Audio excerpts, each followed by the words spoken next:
From all over the country, Mike Pence was donating, the new vice president-elect. Once it became clear that Republicans would soon control the White House and both chambers of Congress, a lot of Americans suddenly felt a strong urge to donate to civil rights and reproductive health organizations like the ACLU and Planned Parenthood. And when people started donating to Planned Parenthood in particular, a good number of them did so under the name Mike Pence. It was just a little dig at the very anti-abortion conservative incoming vice president. Please send a certificate of receipt for my donation to the Indiana State House.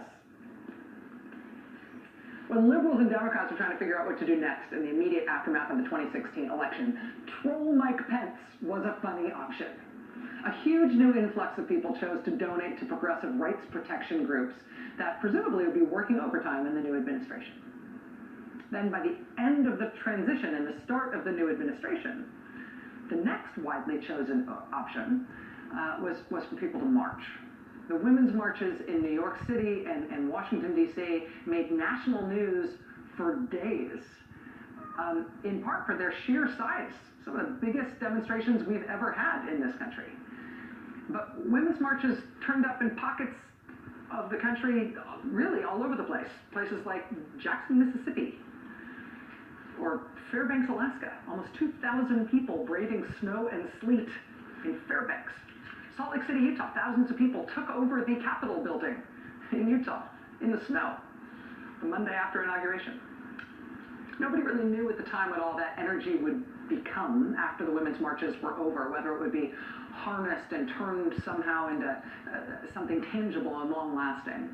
But those marches definitely helped shift the national tone in that direction.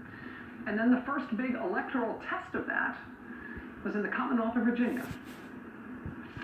Jennifer Carroll loves a challenge. She was one of the first African-American women at VMI, first in her family to graduate from college and law school. And in January, this public defender announced her candidacy for a House seat that covers part of Prince William and Stafford. She had concerns about policies she viewed as anti-women. I said, why not me? And if not now, when? My youngest, Elise Lincoln, was just 7 months old. Elise was inspired by Ellis Island. Lincoln is Vietnamese for bright bell, and that was inspired by the Liberty Bell. So her name means to ring the bells of liberty and champion opportunity for all. I made the decision to run when she was about a month old.